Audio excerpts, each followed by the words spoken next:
It's interesting to watch people react on the internet to Kyler Murray's contract. A bit of it has been exposed.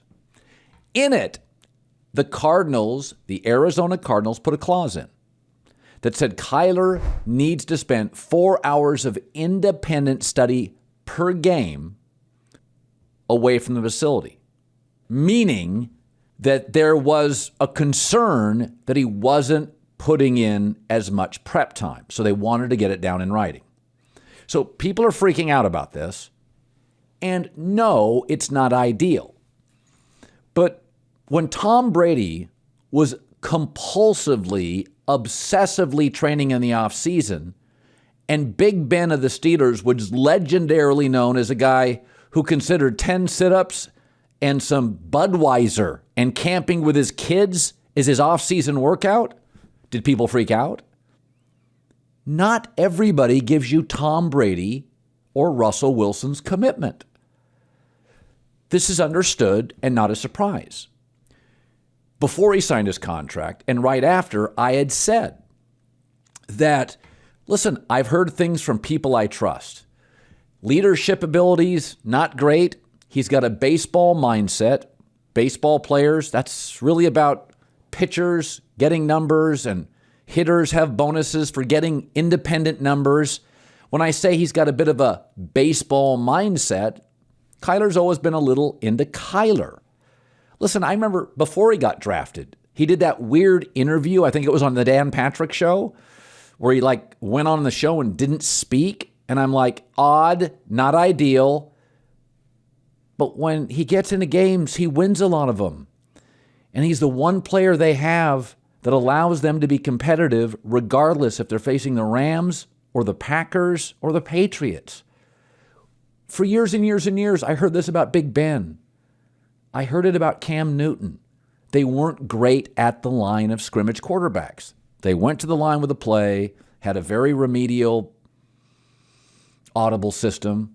Basically, give me the play, I'm going to make stuff happen. Little backyard football. All right, it worked for Big Ben. A lot of times Josh Allen. A lot of times great athletes. Brett Favre was known for this. He ad-libbed a lot. Out of plays. This is the reality. Patrick Mahomes sometimes is better out of the pocket. You do get, there are plays called, and quarterbacks often ad-lib out of them, leaving at a time the coach does not see it as ideal. You run yourself into a sack, run yourself out of a successful play. So my point is, not everybody quarterbacks the same way. Not everybody's equally committed. Okay? Brady obsesses over film. Aaron Rodgers, I've been told, doesn't. Aaron will watch film. He doesn't obsess over it because he's so naturally gifted that Aaron's belief is, I'll get us out of this jam. I mean, there's always been an understanding in the NFL, the secret to stopping Aaron Rodgers, and it doesn't always work, is change the defense right before the snap. He's not as good as Brady or Manning in that space because he's not as obsessed about film as Brady or Manning. He's good at film. He's not great at it.